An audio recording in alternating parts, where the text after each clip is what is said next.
अरे यहाँ अरे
चलो चलो जल्दी चलो।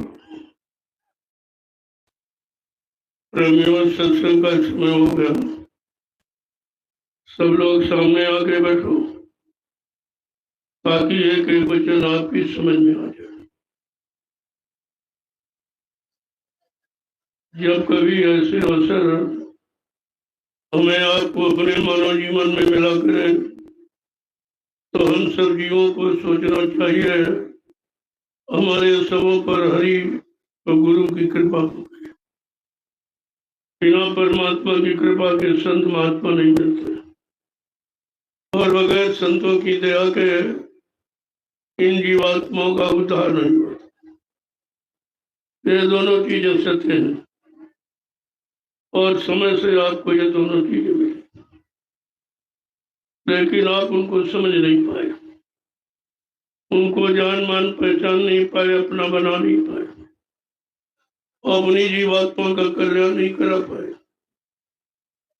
ये तुम्हारे जीवन का सबसे बड़ा धोखा,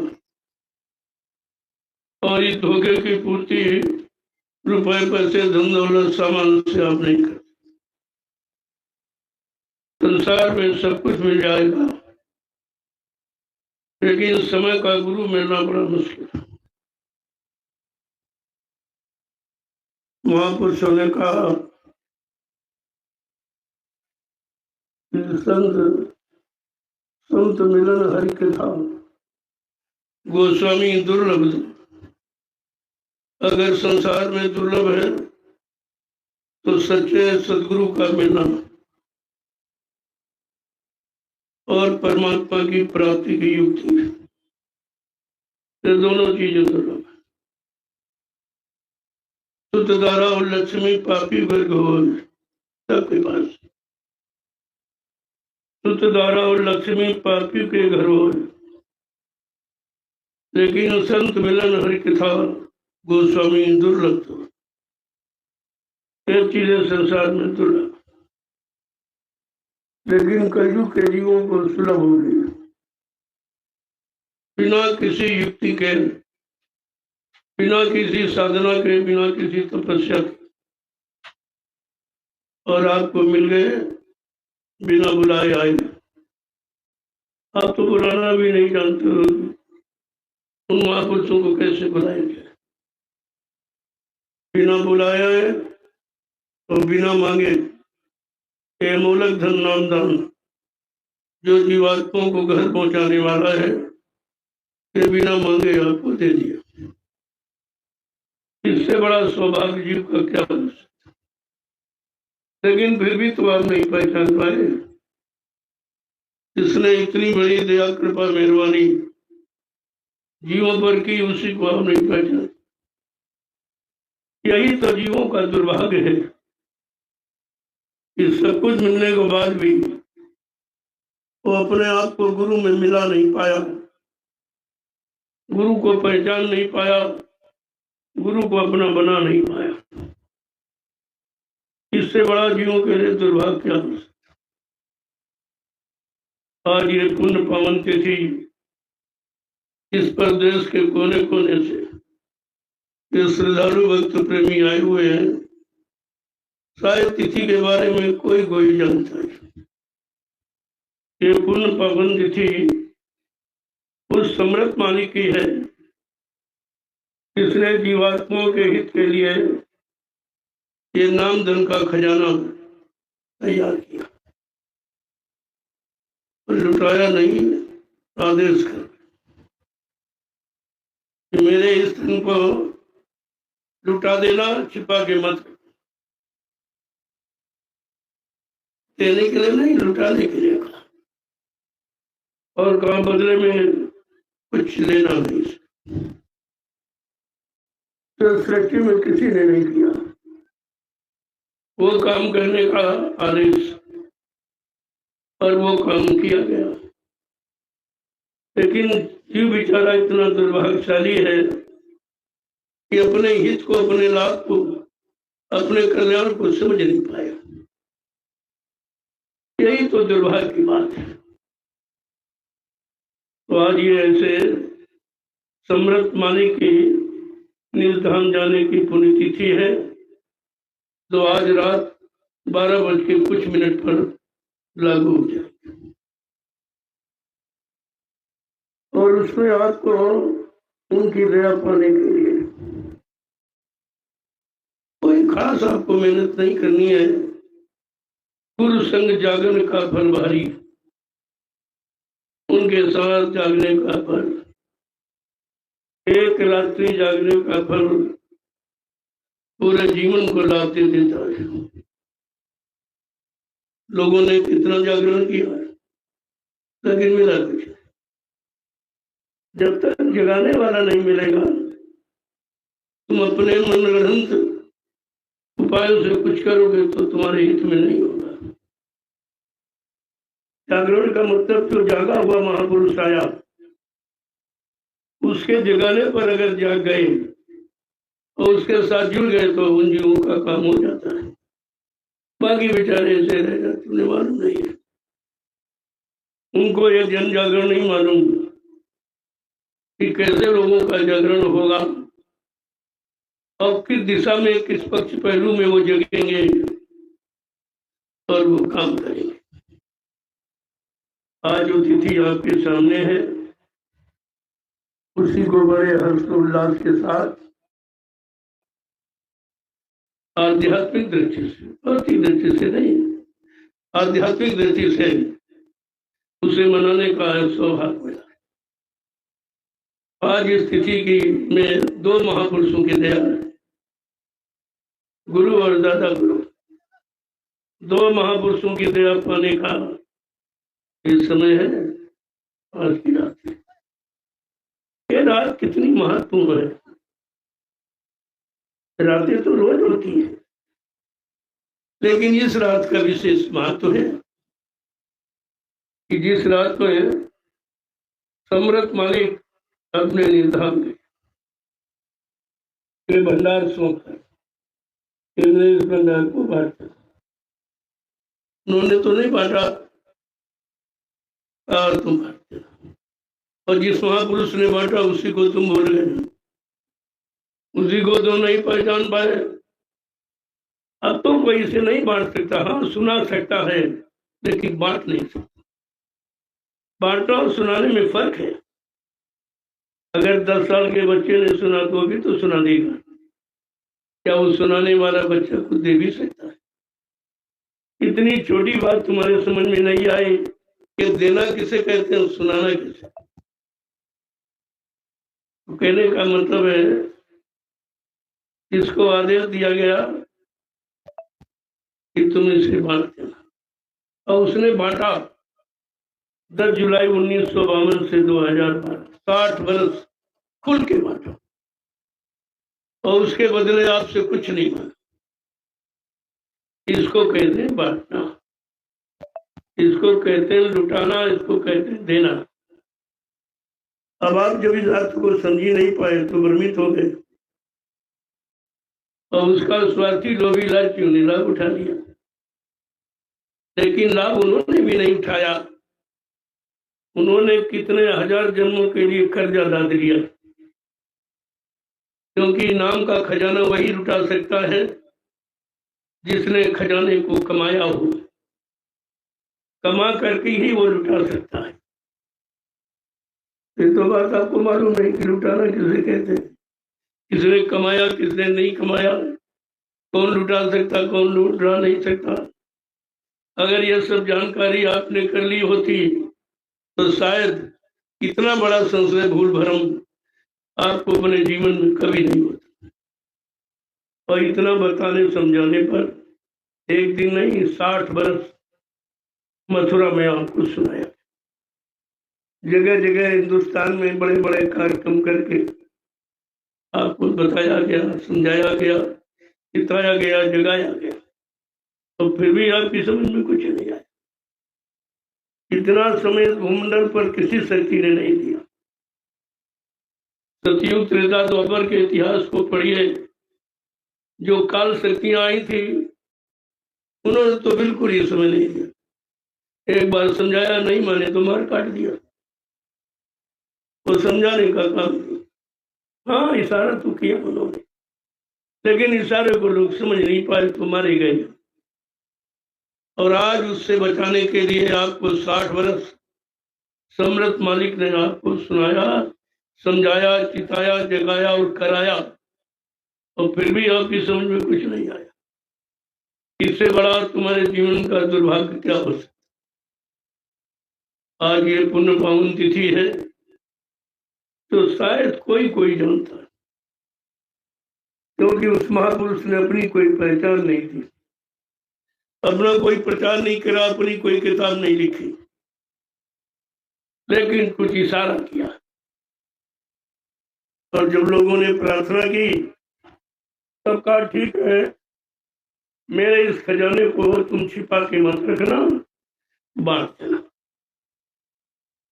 सुना देना नहीं, बांट देना।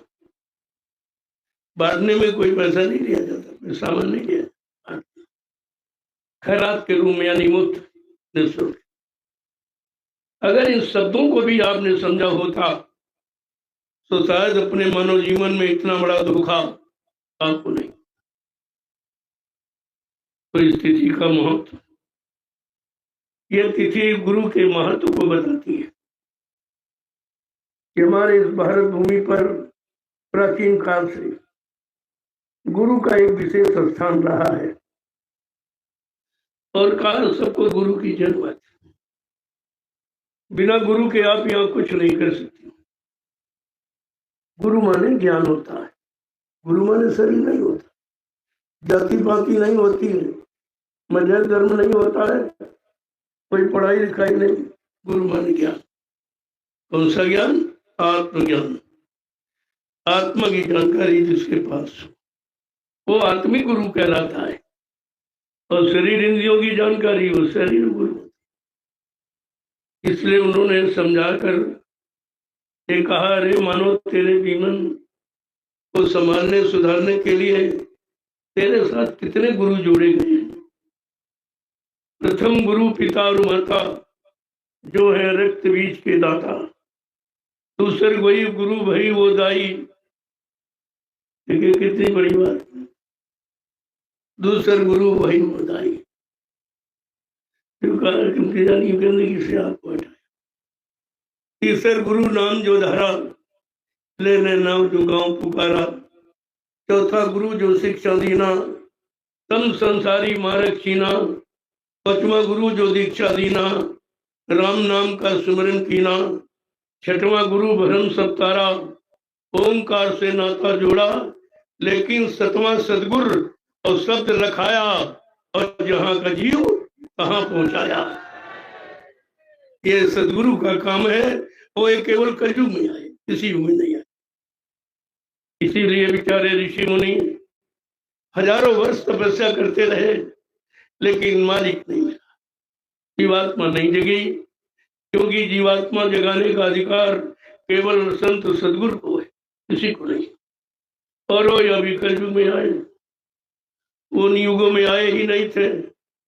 तो कलयुग का जीव कितना बड़ा भाग्यशाली है कि जिनको सदगुरु मिला, सदगुरु मिला है जिनको, वो अपमान बढ़ाई क्या जाने। सदगुरु प्यार मिला जिनको, वो अपमान बढ़ाई क्या जाने। जिनको सदगुरु का प्यार मिल गया, उनको किसी चीज की कोई आवश्यकता नहीं है। क्योंकि बाकी प्रेम प्यार में धोखा है, उनमें आसक्ति है, उनमें भोग है, उनमें गंदगी है, उनमें स्वार्थ लोभ लालच है। लेकिन सदगुरु के प्यार में बिल्कुल एकदम निर्मल है। कहा वो जिनको मिल गया वो धन्य हो गया, उसको फिर कुछ करने की जरूरत ही नहीं है। इसलिए ऐसे समर्थ मालिक जिनको मिल गए, उनको भी जीवन में किसी चीज की कोई आवश्यकता नहीं। ये राजपाट धंधों कुछ वो तिनके के समान से छोड़ देता है। काय तो गंदगी है जो फंसाने वाली है, सदगुरु का प्यार निकालने वाला है, घर ले जाने वाला, घर पहुंचाने वाला है। इसलिए महापुरुषों के दो वचन इस पुण्य पावन तिथि पर सुन लीजिए, जो शायद आपने कभी नहीं सुना। अगर कभी आपको मौका मिला होगा तो मथुरा दरबार में मिला, और कहीं नहीं। और इस समय तो भी खत्म, वहां भी कुछ नहीं। अब तो आपको ये बड़ा दुर्लभ है। सत्संगत दुर्लभ संसारा, निमिष दंड भरे कई बारा। कि अगर क्षणमात्र का सत्संग मिल जाए तो कहा उसके मुकाबले दुनिया में कुछ नहीं। लेकिन वो सत्संग जो सत्य से मिलाने वाला, सच्चिदानंद दिलाने वाला, जिस पास जीवात्माओं को सतलो सचखंड पहुंचाने वाला, वो। तो हम सब जीवों को और तो कुछ नहीं कर सकते, इतने गंदे हैं, इतनी गंदगी भोगों की भरी है। इतने जन्म लिए आपने भोगों के सिवा कुछ नहीं किया, क्योंकि 4-5-84 लाख ये जो जिस्म शरीर योनियां बनाई है, इनमें 83,99,999 जिस्म शरीर केवल भोग ही, उनमें योग नहीं था, भोग। सिर्फ ये एक मानो ये पंच भौतिक शरीर है जो 5 तत्वों का है। चिति जल पावक गगन समीरा, पंच तत्व या रचित शरीर। जल पृथ्वी अग्नि वायु आकाश, 5 मसालों को मिलाकर विचित्र कारीगरी से परमात्मा ने ये जिस्म तैयार करके हमें आपको भेंट कर दिया कि जाओ मेरे इस शरीर से तुम मुझको प्राप्त कर लेना। मैं शरीर तुमको अपनी प्राप्ति के लिए दे रहा हूं कि हमको प्राप्त कर लेना। लेकिन जब जो हमसे मिले हैं, जो हमको पा चुके, प्राप्त कर चुके, जब वो मिल जाएंगे तब आपको प्राप्त कराते। उन्होंने आपको ऐसे समृद्ध मालिक से आज मेहनत विनय प्रार्थना। तब वो प्रार्थना कोई गाना बजाना नहीं है, ये राग नहीं, विशुद्ध वैराग्य है। अगर इसी बात को आप समझ लेते हैं तो मीरा ने नाथ गाकर ही पाया था, सैजो भाई ने पाया, कबीर ने पाया, नानक पलटू रविदास, ये सब ने पाया। लेकिन वो गाना ये जबान का नहीं, वो आत्मा की पुकार विनय और तड़प के साथ। तो क्या कह रहे हैं? जय गुरुदेव, जय गुरुदेव, जय गुरुदेव, जय गुरुदेव। नाम किसका? प्रभु का। जय गुरुदेव नाम किसका, प्रभु का। जय गुरुदेव नाम किसका, प्रभु का। प्रभु का प्यारा नाम। जय गुरुदेव। देखो पहले नाम की महिमा समझ लो। ये जय गुरुदेव नाम किसी आदमी इंसान का, कोई आत्मा महात्मा का नहीं है। यह है उस सच्चे मालिक का, जिसको सबने लिया, सबने जपा और सबने इसी की दया से यहाँ पर ख्याति और प्रशंसा प्राप्त की। चाहे वो त्रेता के राम हो, चाहे द्वापर के कृष्ण, गुरु की मदद। लेकिन उनको तो शारीरिक गुरु मिला था। शारीरिक गुरु माने जो शरीर का लाभ देते, आपको धन दौलत मान सम्मान राजपाट दिला दे, पद पत्नी बाल बच्चे दिला दे, आपकी ख्याति प्रशंसा करा दे, आपकी पूजा करा दे, आपका इतिहास बना। ये मृत लोग तक सीमित है, आगे नहीं। ये गुरु मिले, उन्होंने संसार में उनकी ख्याति करा, आज उन्हीं का गुणानुवाद आप करते हो, जिन्होंने शारीरिक गुरु पाके और उनके इशारे आदेश हुकुम पर जो शरीर से उन्होंने काम किया,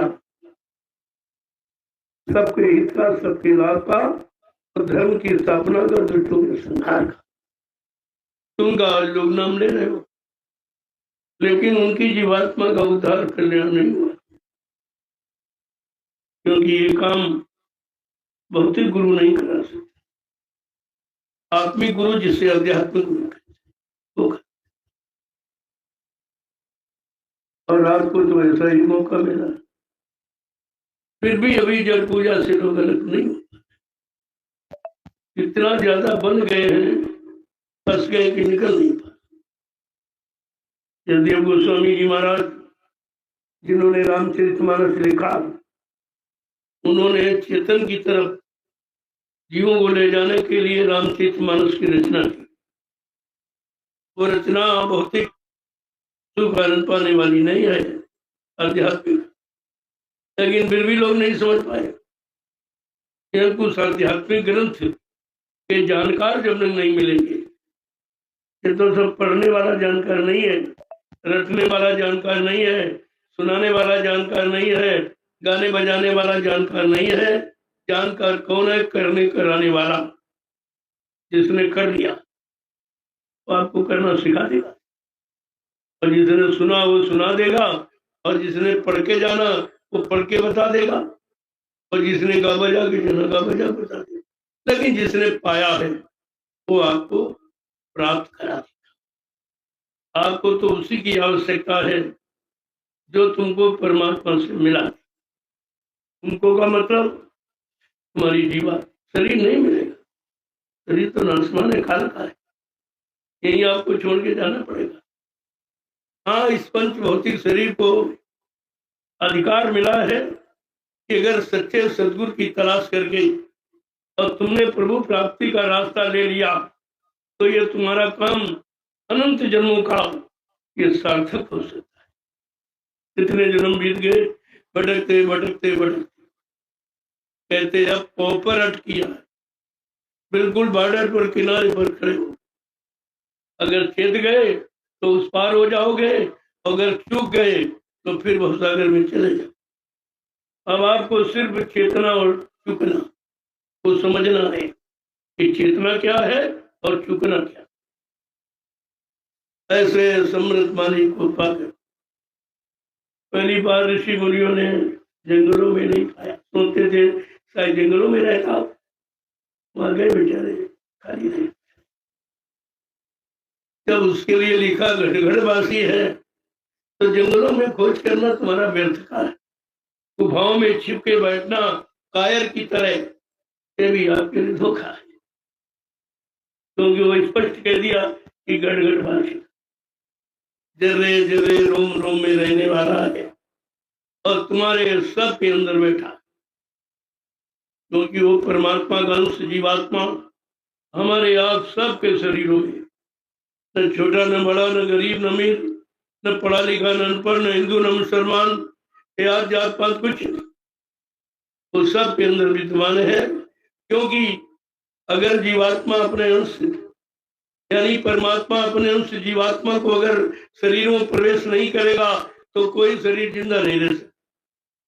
तो शरीर तो ये नाशवान है, ये जड़ है, मुर्दा है, लेकिन परमात्मा की चेतन जीवात्मा के कारण ये चलता फिरता उठता बैठता काम करता नजर आ रहा। ये महिमा है परमात्मा की चेतन शक्ति, जीवात्मा की महिमा। और जीवात्मा के बारे में किसी ने आपको बताया नहीं आज। शरीर के बारे में, इंद्रियों के बारे में, भोगों के बारे में, सामान के बारे में, सम्मान के बारे में तो बताया, लेकिन भगवान के बारे में नहीं बताया। वो कैसे मिले? तो कहने का मतलब यह है, बात को हम आप नहीं सकते, इस लायक नहीं है, लेकिन मालिक की दया जरूर है। अपने गुरु की और अगर ये भाव पक्का हो गया कि हमारे सदगुरु के बिना हमारा यहाँ कोई नहीं, जो है वो सब गिराने वाले, वो सब गंदा करने वाले, वो खराब करने वाले, वो नष्ट करने वाले, वो मानव शरीर को बर्बाद करने वाले हैं, लेकिन बचाने वाला कोई नहीं। तो हमें आपको किस तरह की आज मिन्नत प्रार्थना करनी चाहिए? जीवात्मा से उस परमात्मा को खुश करनी, परमात्मा के जानकार संत महापुरुषों को राजी करने की। वो राजी हो जाएंगे तो सब कुछ सुलभ हो जाएगा। क्योंकि कहते भाई बगैर में उनके नहीं मिलता, बगैर उनके में नहीं मिलता जो मुझसे मिला है, जिसने मुझको जाना है, माना है, पहचाना है, अपना बना लिया, मेरा बन गया है, मैं उनके द्वारा मिलूंगा। अब उनसे मिलने के लिए हमारे पास एक ही सामान है, आरजू मिन्नत विनय प्रार्थना। तो क्या हमें आपको करना, जरा समझ लीजिए। अपने गुरु बिन और न कोई, अपने गुरु बिन और न कोई, हमारे गुरु बिन और न कोई, हमारे गुरु बिन और न कोई, अपने स्वामी बिन और न कोई, अपने स्वामी बिन और न कोई। ऐसा दृढ़ विचार, दृढ़ संकल्प, दृढ़ प्रतिज्ञा जब आपके अंदर जिस दिन से हो जाएगी, उसी दिन से आप गुरु की तरफ मुखातिब बनेंगे।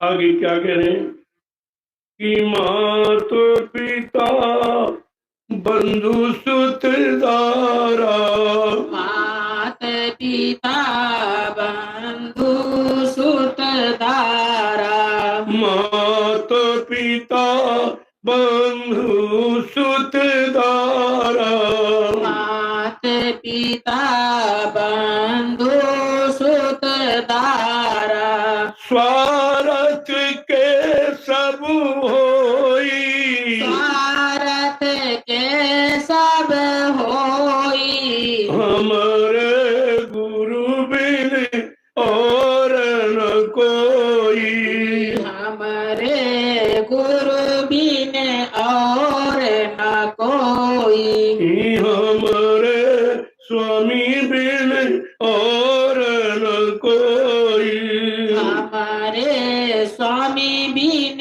और न कोई। भगवान जिनको आपने अपना बनाया, नाते रिश्ते, आप माता पिता बंधु भाई सुत माने बेटा दारा माने स्त्री, बस इतने रिश्ते आपने बनाए हैं। उनका पहले ही नाम दिया रिश्ता। ऐसे बर्तन रिस रहा है, यानी फूटा है। ये बर्तन फूटा है, ये सारी शक्ति को निचोड़ लेगा, आपके पास बचेगा कुछ नहीं। क्या कह रहे हैं, स्वार्थ के सब ये अपना अपना लाभ प्राप्त कर रहे हैं। लेकिन तुम इतने अज्ञानी हो कि उनसे अपना लाभ नहीं प्राप्त कर पा रहे। आगे क्या कह रहे हैं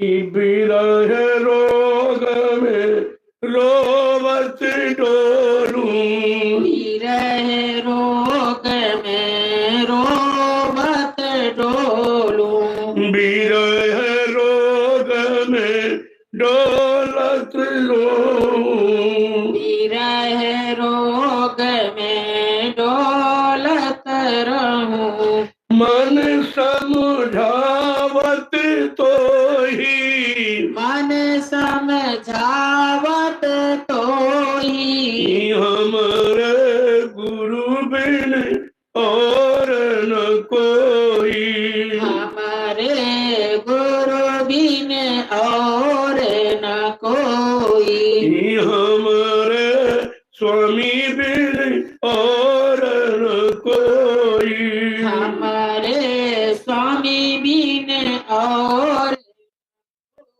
का विरह है तो विषयों की है, भोगों की है, जो शरीर को नष्ट बर्बाद करने वाली है, उनमें तो विरह आती है।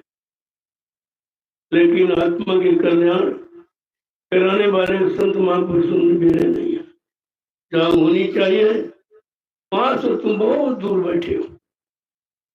आगे क्या कह रहे हैं, तो तुम्हें मन समझावत हुई। महापुरुष कह रहे हैं अपने शैतान मन को समझाओ, जो कुछ बिगाड़ है सब इसी के द्वारा हुआ है और निरंतर इसी के द्वारा भी बिगाड़ हो रहा है और इसी दुश्मन की आप बात उसी के इशारे पर चलते हो। जबकि कलयुग में संत पधारे तो उन्होंने इशारा करके कहा कि तीन तीन युगों से तुमने मन का कहना माना है, जिसके कारण अभी तक निकल नहीं पाए। अब जरा मेरा कहना मान कि मन के कहे चलो मत कोई, अब सदगुरु कहे करो तुम सोई। वो करो जो सतगुरु, सत माने ईश्वर से मिलाने वाला, सत माने ईश्वर, जो ईश्वर से मिलाने वाला, जीवात्मा को जगाने वाला, जीवात्मा को निर्धान निधि पहुंचाने वाला, अरे उनसे मिलो, उनको अपना बना लो और वो तुम्हारे बन जाए तो ये काम आपका बड़ा सुलभ हो जाए। क्या कह रहे हैं कि सतगुरु स्वामी चरण नमामि, सतगुरु स्वामी चरण नमामि, सतगुरु स्वामी चरण नमामि, सतगुरु स्वामी चरण नमामि, चित धर लो सब कोई, चित धर लो सब कोई, हमारे गुरु बिन और न कोई, हमारे गुरु बिन और न कोई, हमारे स्वामी बिन और न कोई, हमारे स्वामी बिन और न कोई। कहते हैं ऐसे समर्थ स्वामी को नमन कर जो तुम्हारी जीवात्मा के कल्याण के लिए आए। वो कोई शारीरिक लोभ लालच के, तुम्हारे धन दौलत, तुम्हारे शरीर रूप रंग से उनका कोई संबंध नहीं है। उनका संबंध है तुम्हारी जीवात्मा का कल्याण हो, जिस तरह से हो सके। क्या कह रहे हैं, चित्त धर लो सब कोई, अपने चित्त में अपना अंतःकरण में उनको बसा दो, उनको स्थान दे दो तो काम क्रोध लो मोह छोड़ भगे मैदान, फिर ये दिखाई नहीं। अगर उनका स्थान आपने अपने अंदर बना लिया तो ये काम क्रोध लोभ मोह का जो शत्रु है वो फिर टिक नहीं सकते। आगे क्या कह रहे हैं कि चरण शरण का ले आसरा,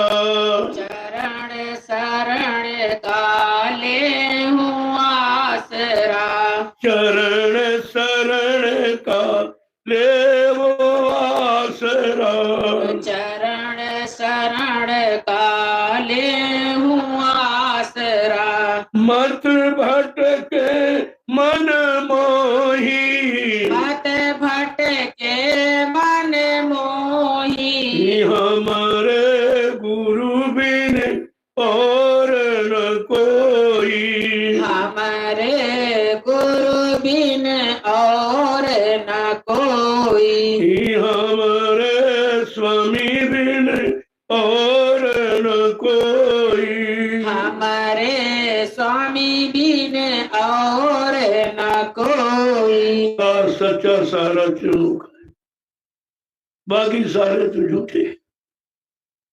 तुम जिनका सहारा लेते हो वो तुमसे अपना सहारा बनाते, अपना स्वार्थ लोभ लालच हल करते, अपने वासनाओं भोगों की पूर्ति करते हैं।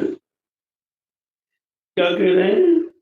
मत भटके मन मोही, हे मन इनके मोह में, इनके लालच में मत फंस, मत भटक। तुम 4,84 लाख नरकों की योनियों में भटक के आए हो, और अब की बार ये यानी पंचभौतिक शरीर तुम्हें निकलने का अवसर मिला है। अगर चूक गए तो फिर 84 जाओ। क्या कह रहे हैं? सतगुरु स्वामी, सतगुरु स्वामी, सतगुरु स्वामी, सतगुरु स्वामी, जपत रहे फल सोई, जपत रहे फल सोई, हमारे गुरु बिन और न कोई, हमारे गुरु बिन और न कोई, हमारे स्वामी बिन और न कोई, हमारे स्वामी बिन और न कोई। का सदगुरु सदगुरु जपत रहे तो क्या हो जाएगा? मानव जीवन सार्थक हो जाएगा। केवल यही इसी का इशारा किया है कि नाम ले तो बहुत सिंधु सुखाही, करो विचार सुजन मन में। ये नहीं कहा कि राम का नाम लेते बहुत सागर सुखे, कृष्ण का नाम सुख, ऐसा नहीं। केवल उन्होंने कहा कि नाम ले भव सिंधु, जिस नाम के लेने से भवसागर, भव माने दुख तकलीफ मुसीबत आपत्ति बीमारी महामारी लड़ाई झगड़ा दैवी प्रकोप दुर्घटना अकाल मौत, इनका सागर ही सूख जाए। वो नाम है सतगुरु। जो कहा कलयुग केवल नाम आधारा, ये नहीं लिखा कलयुग केवल राम आधारा, कलयुग केवल कृष्ण आधारा, कभी केवल शिव हनुमान आधारा, नहीं लिख सकते थे महापुरुषों को क्या, लेकिन नहीं। उस समय की सच्चाई को प्रकट करना चाहते हैं कि कलयुग में केवल नाम, केवल माने अकेला, अकेला नाम।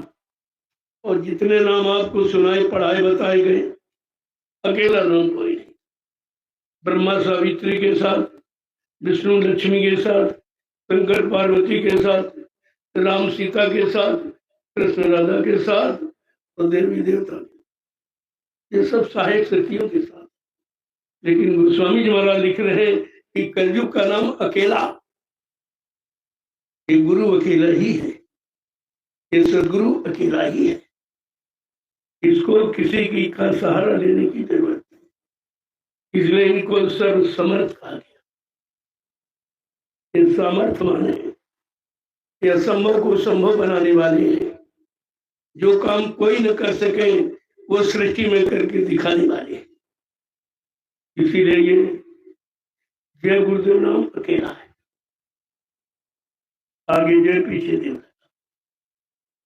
जय तो शिष्टाचार, ये तो शिष्टाचार है। जय राम जय कृष्ण जय सब के आगे पीछे लगाते, ये सम्मान है। और देव माने देने वाला, जो सब कुछ आपको दे और बदले में तुमसे कुछ न ले, इसको कहते देने वाला। ये तो लेन देन है, तुम उनको देते हो वो तुमको देते, तुम उनको भोगों में फंसाते हो वो तुमको फंसा देता। ये तो लेन देन जगत व्यवहार है। लेकिन सदगुरु के यहाँ लेने देने का भुगतान कराया जाता है। वहां जन्म जन्मांतर के कर्मों का लेन देन का चुकता कराया जाता है।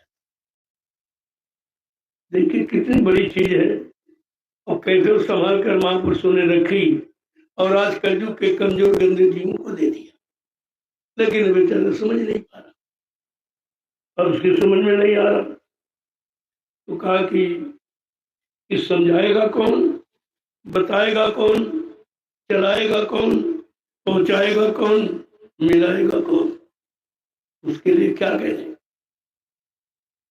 गुरु करो खोज कर भाई, गुरु करो खोज कर भाई, बिन गुरु राह न कोई पाई, बिन गुरु राह न कोई पाई। कहते हो कौन,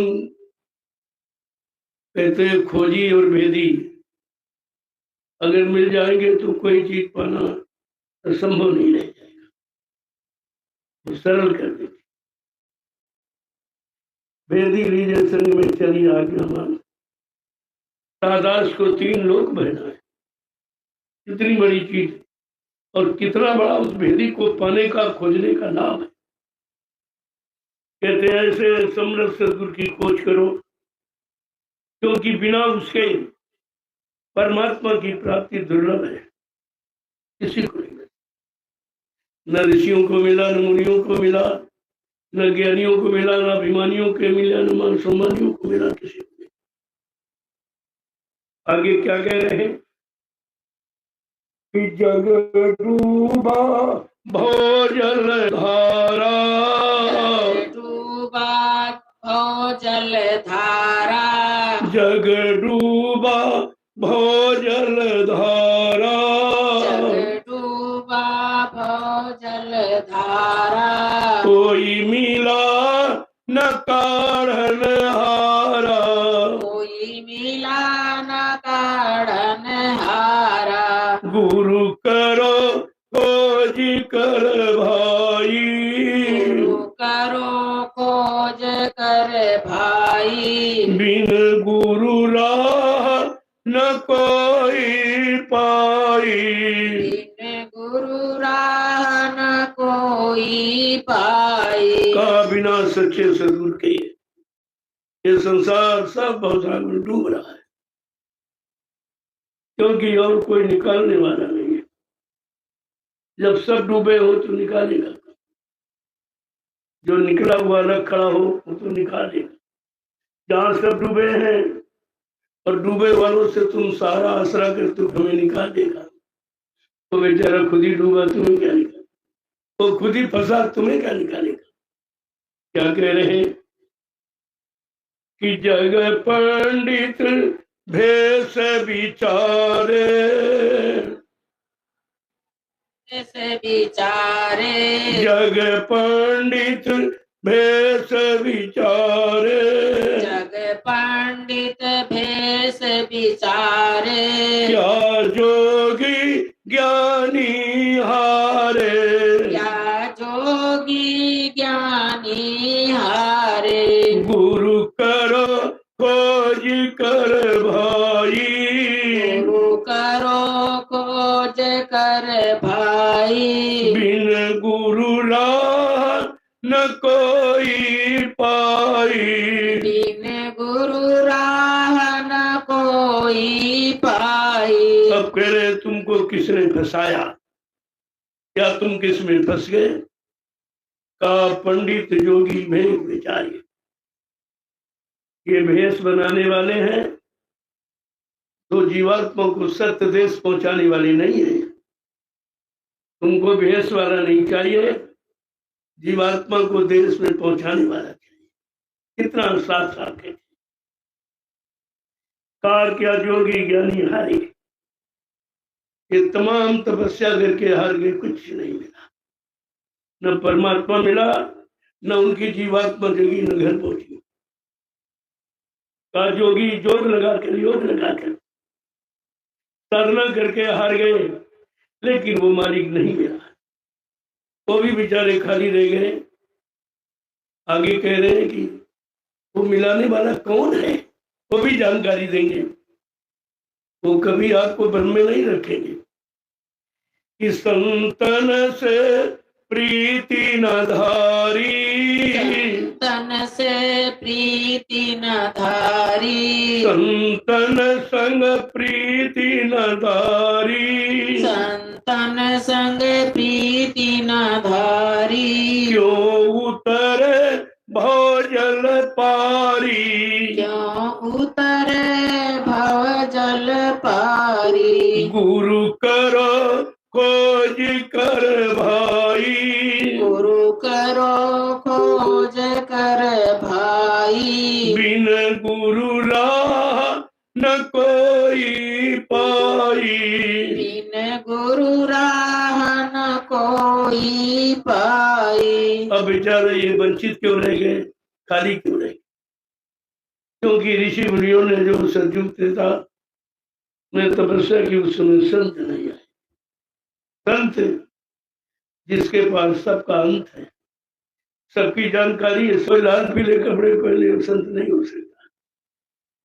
तो जो सबके अंत में बैठा है, यानी सबको जानता है, सबकी जानकारी अपनी मुट्ठी में रखता है और सबसे अलग है, उसको संत कहते हैं। बीतरागी संत महात्माओं से आपने प्रेम नहीं किया, उनकी खोज नहीं की, उनसे जब आपने संबंध नहीं जोड़ा, तो भवसागर उसको पार कौन कराएगा? वो खुद डूबे हैं, तुम्हें क्या निकालेंगे? और वो निकालेगा जिसके पास नाम नौका। भवसागर पार जाने के लिए नाम नौका होनी थी, नाम नौका तो किसी पास नहीं है। इसीलिए कहा कि भवसागर भ्रमो नहीं, कहा तुम भवसागर में भ्रम मत करना। नाव लगाई शब्द में, नाव लगाई शब्द की गुरु ने, चल बैठे कोई सोच। जिन्होंने भवसागर पार करने के लिए समय की नाव नौका लगाई, कहा कि भवसागर भ्रमो नहीं, ये प्रताप हमार और निश्चय करके मान ले तो तुरंत उतारू पार। केवल मान ले, देखो मान्यता में कितना बड़ा बल है। मानने का मतलब कहाँ कहने से नहीं मान लिया, उसी के अनुसार हो गए, उसी में मिल गए और उनको अपन में मिला लिया। इसको कहते हैं मान्यता। क्या कह रहे हैं कि तप तीरथ भरत पचेरे, तीरथ भरत पचेरे, तप तीरथ भरत पचेरे, तप तीरथ भरत पचेरे, पढ़ विद्या मान भरे रे, पढ़ विद्या मान भरे रे, गुरु करो खोज कर भाई, गुरु करो खोज कर भाई, बिन गुरु राह न कोई पाई, बिन गुरु राह न कोई पाई। कहते यहाँ जड़ता की ममता में सब फंसी। आज जप है, तप है, तीरथ है, पूजा है, पाठ है, हवन है, यज्ञ है, इसी में ये जड़ शरीर के द्वारा जो जो कर्म किया जाता है वो जड़ कर्म है। और तुम्हारी जीवात्मा चेतन है, तुमको तो चेतन साधन का भेद बताने वाला चेतन गुरु मिलना चाहिए। चेतन माने जागा हुआ, जो चेतन जीवात्मा को जगा कर चेतन देव सत्यदेव सचखंड नामी धाम पहुंचा दी। ऐसे गुरु को गुरु के सभी घर में गुरु है कि गोरु है, ये गुरु है कि गोरु? गुरु माने जानवर, जो खाना पीना सोना बाल बच्चे पैदा करना है शुभारंभ में, ये तो सब गोरु है। जो जानवर कर रहा हो ये कर रहे हैं, जो मतलब यानी पशु पक्षी कर रहा हो ये कर रहे हैं। आपको चाहिए समर्थ सतगुरु। क्या कह रहे हैं? पर विद्यामान भरे रे। अब ये जड़ पूजा में फंस गए, एक दिन नहीं 3-3 युगों से, और अब भी नहीं निकल पा रहे। इतना समझाने बुझाने पर भी उनमें चेतना नहीं आ रही, वो जागरूक नहीं हो पा रहे, अभी बेचारे फंसे पड़े हैं और विद्यामान भरे। और ये कागज पर जो काले अक्षर लिखे उसी का अहंकार करते कि हम बहुत जानते कुछ नहीं। जो अपने को नहीं जान पा रहे, अपनी जीवात्मा के उद्धार कल्याण के बारे में नहीं जान पा रहे, अपने काम पाप कर्मों में माफी कैसे मिले, कौन देगा, उनको नहीं जान पा रहे, तो ये जानते क्या है? जो अपने बारे में नहीं जानता वो तुम्हारे बारे में क्या बताएगा? आगे क्या कह रहे समझा के कि भक्ति रस नेक न पाया, भक्ति रस नेक न पाया, भक्ति रस नेक न पाया, भक्ति रस नेक न पाया, भक्तों की शरण नहीं आया, भक्तों की शरण नहीं आया, गुरु करो खोज कर भाई, खोज कर भाई, बिन गुरु राह न कोई पाई, बिन गुरु राह न कोई पाई। प्रेमियों, एक एक शब्द पर विचार, अक्षर पर नहीं, शब्द पर। अक्षर मिट जाता है, अक्षर भूल जाते हो, लेकिन शब्द न कोई मिट सकता है और न शब्द कभी खत्म हो। जो कुछ दो नैनों से देखे, काल भोग सब करता और सब मर जाए, शब्द नहीं, ये नहीं मरता। शब्द माने आवाज, ये कभी मरती नहीं। आपके दो हाथ हैं, इनको मिलाओ आपस, जब ताली जब मिलाओगे तब आवाज, जब मिलाओगे तब, ये कभी नष्ट नहीं होती और इसे कोई नष्ट कर नहीं सकता। इसलिए शब्द कभी मिटाया नहीं जाता। और आत्मा की खुराक है शब्द, और मन की खुराक है अक्षर। और मन की खुराक तो आप दे रहे हो, तो दौड़े दौड़े पीछे पीछे घूम रहे हो, जहाँ ले जा रहा वहां दौड़े जा रहे हो, जो कह रहा उसी को मान रहे हो। कहने का मतलब यह शब्द और अक्षर में पड़ा। आगे क्या कह रहे हैं?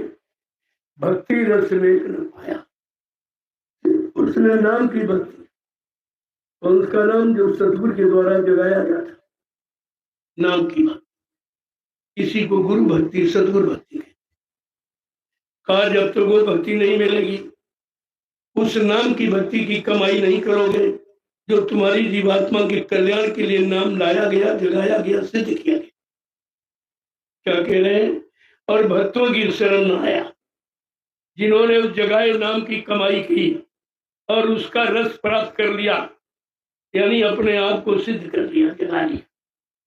कहा जब तक उनकी शरण में नहीं आओगे, न भक्ति मिलेगी, न भक्ति का रस आनंद मिलेगा। आगे क्या कह रहे हैं? भक्ति का भेद न जाना, भक्ति का भेद न जाना, भक्ति का भेद न जाना, भक्ति का भेद न जाना, गुरु को सतपुरुष न माना, गुरु को सतपुरुष न माना, गुरु को सतपुरुष न माना, गुरु को सतपुरुष न माना, गुरु करो खोज कर भाई, गुरु करो खोज कर भाई, बिन गुरु राह न कोई पाई, बिन गुरु राह न कोई पाई। का भक्ति का भेद, यानी भक्ति की जानकारी। क्योंकि नौधा भक्ति का तो वर्णन भगवान राम ने किया, उज्जवल भक्ति। उन्होंने उस नौधा भक्ति में सर्वश्रेष्ठ किस भक्ति का उल्लेख किया है?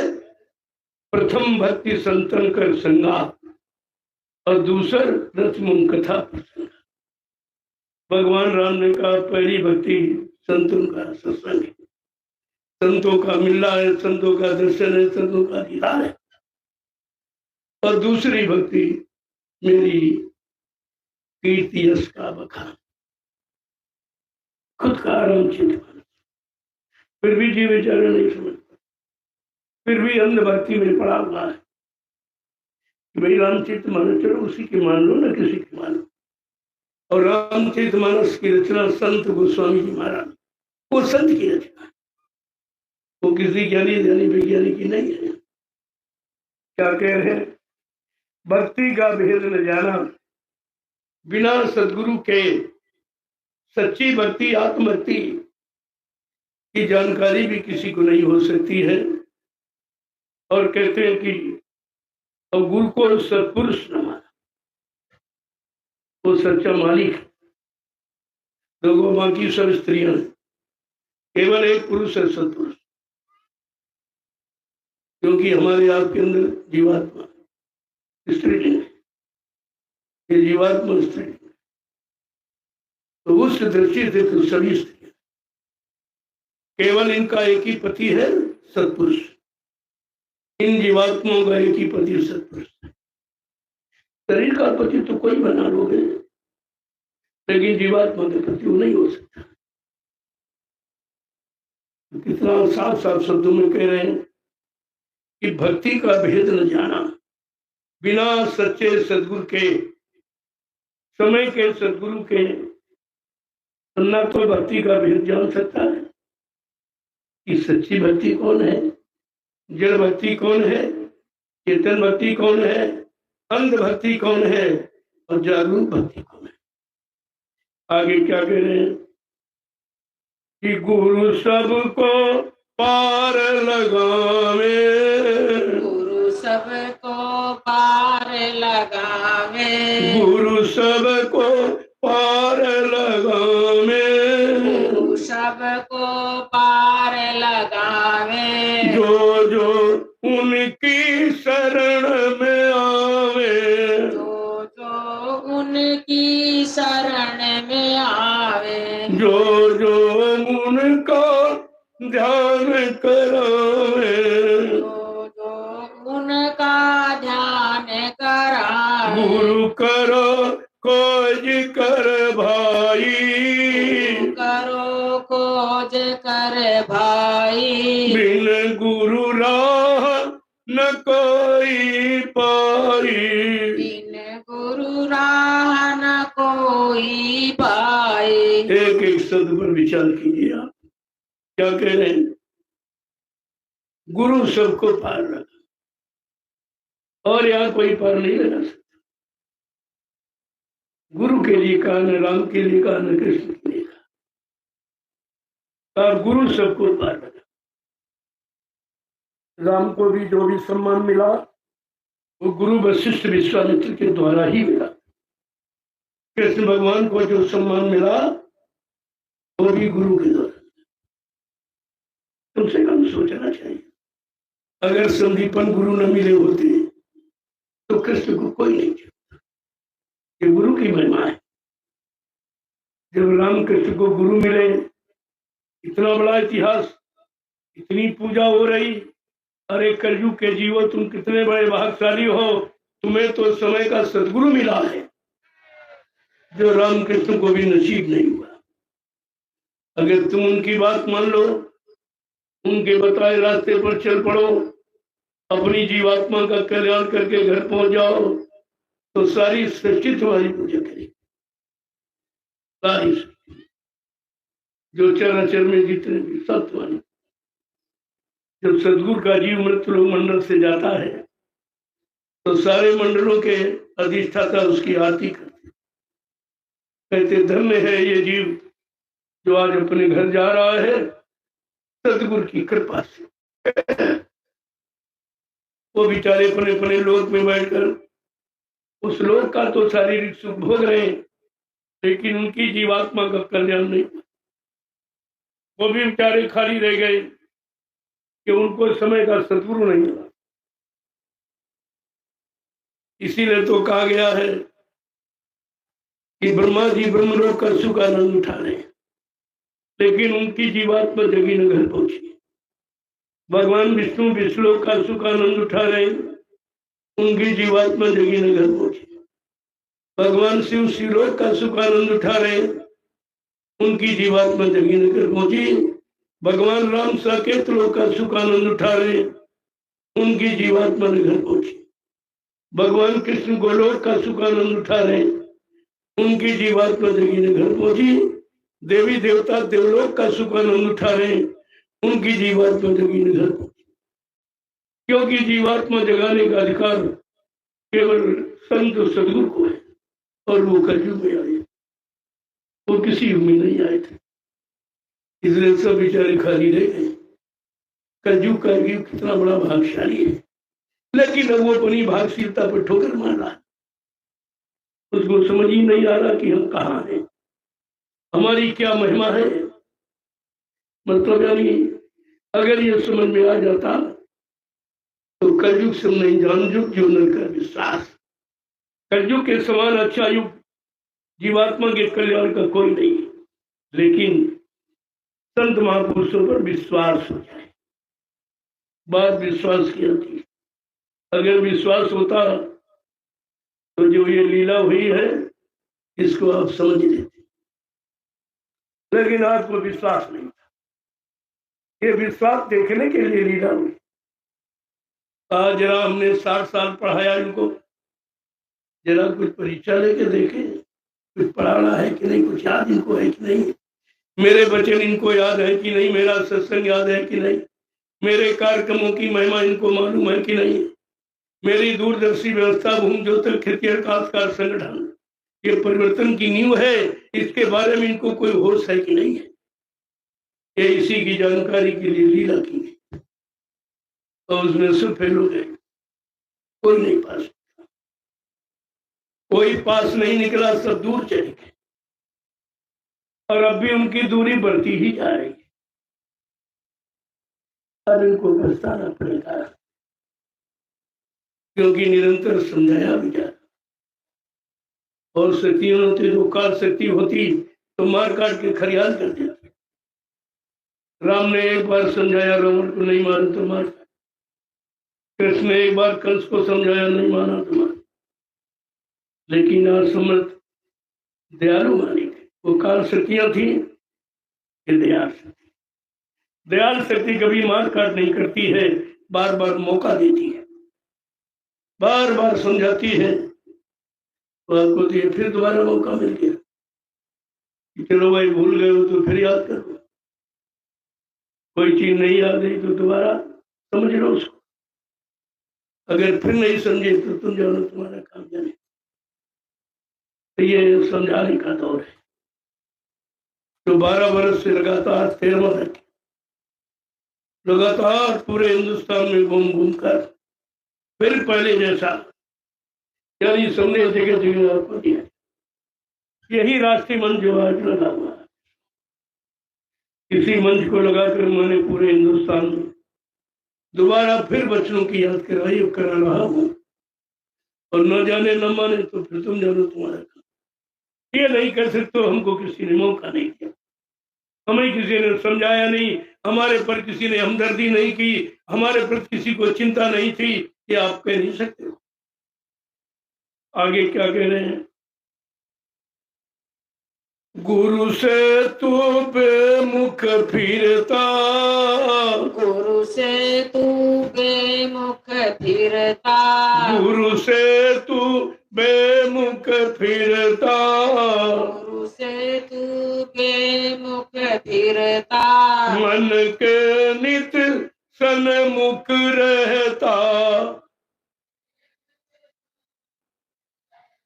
मन के नित सन्मुख रहता, मन के नित सन्मुख रहता, गुरु करो खोज कर भाई, करो खोज कर भाई, बिन गुरु राह न कोई पाई, बिन गुरु राह न कोई पाई, का ऐसे समृद्ध सिद्धू जो तुम्हारी जीवात्मा के कल्याण के लिए, जो सृष्टि में कभी नहीं आया, पहली बार है, का उससे तू बेमुख है, अलग है।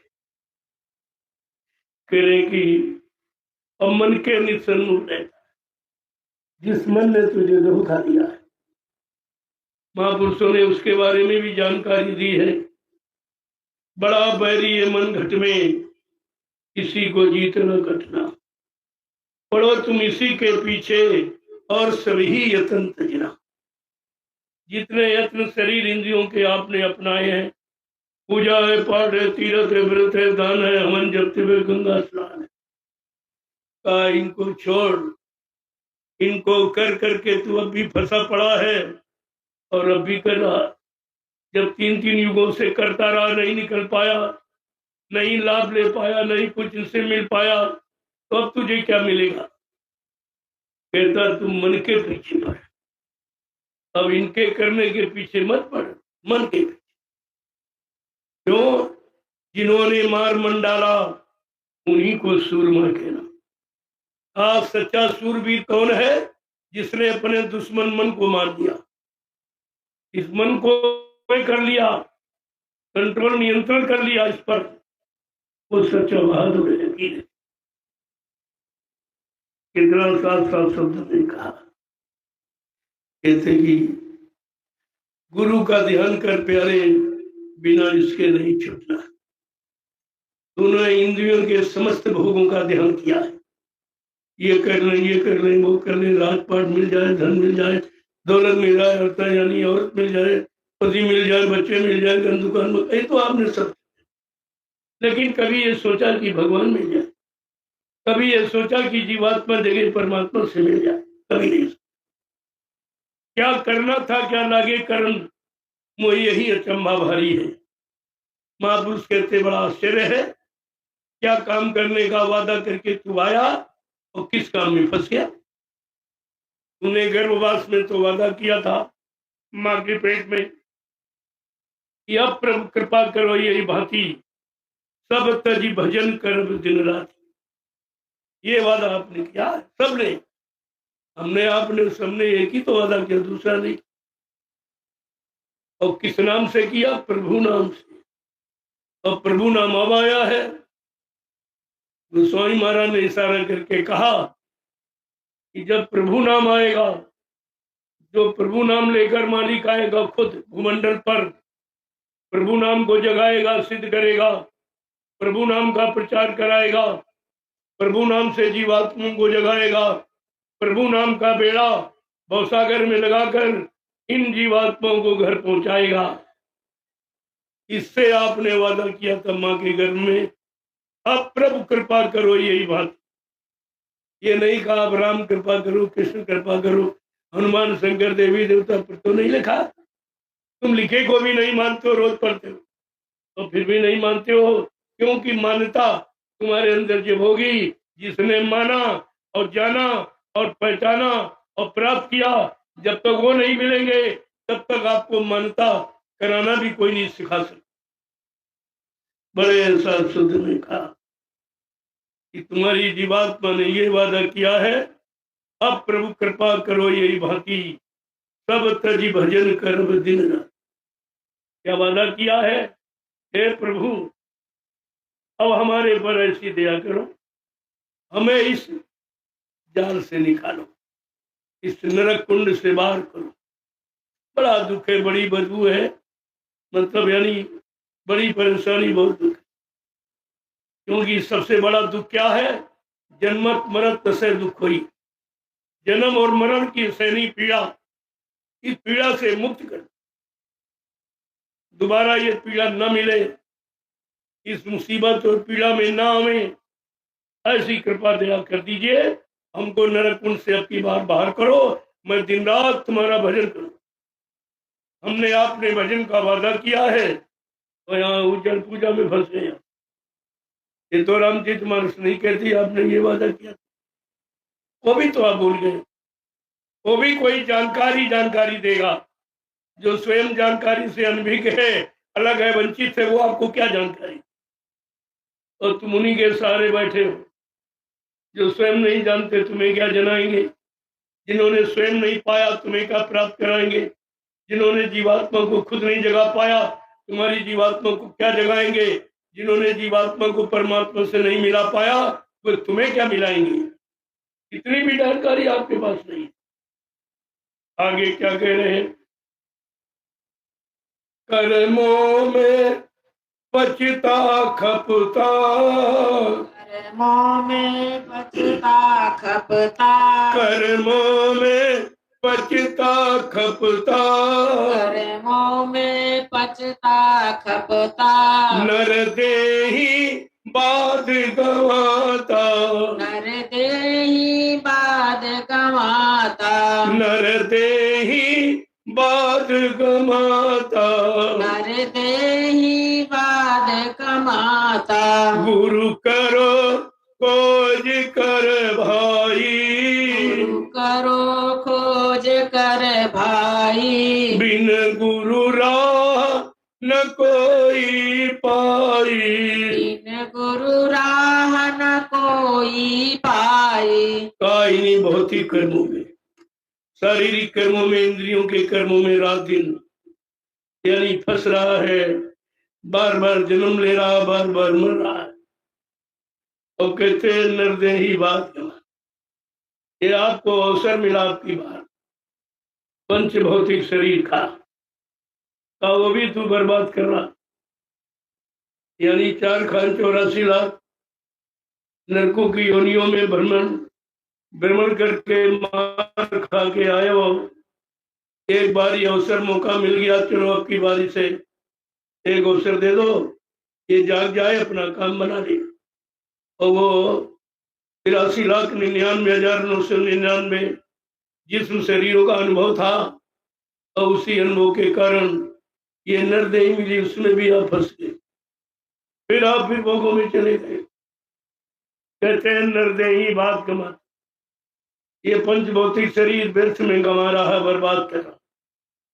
आगे क्या कह रहे हैं, अब चेतो समझो भाई, अब चेतो समझो भाई, अब चेतो समझो भाई, अब चेतो समझो भाई, कर प्रीति गुरु संग आई, कर प्रीति गुरु संग आई, कर प्रीति गुरु संग आई, कर प्रीति गुरु संग आई, गुरु करो खोज कर भाई, गुरु करो खोज कर भाई, बिन गुरु राह न कोई पाई, बिन गुरु राह न कोई पाई। कहते अब भी चेतो, अब भी जागो, जीवों को कैसे समझा दे, अगर हमदर्दी न तो क्यों समझा, और नहीं कोई समझाने वाला है। हमदर्दी है, आपसे प्यार है, आपको अपना समझा जा रहा है, तभी तो आपको जगाया चिताया जा रहा। अब चेतो समझो भाई, कर प्रीत गुरु संग, अब तुम ऐसे समृद्ध सदगुरु से प्रीत कर, जो तुम्हारी जीवात्मा के कल्याण के लिए आए हैं, और कहते हम कल्याण करके ही जाएंगे, ऐसा भी वादा है।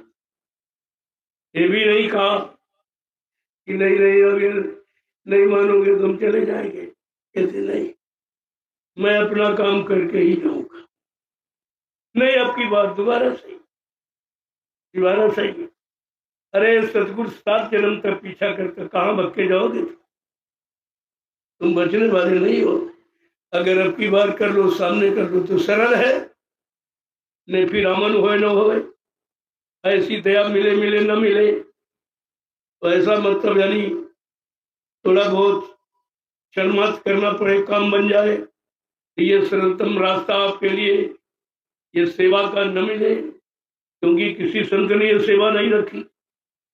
तो आज आप ये कर रहे हो परमार्थी श्रमनाम सेवा, ये किसी ने नहीं करा, ये इसलिए कि इससे सरल और कोई सेवा नहीं, और बिना सेवा के जीव कलयुग में पार नहीं हो सकता।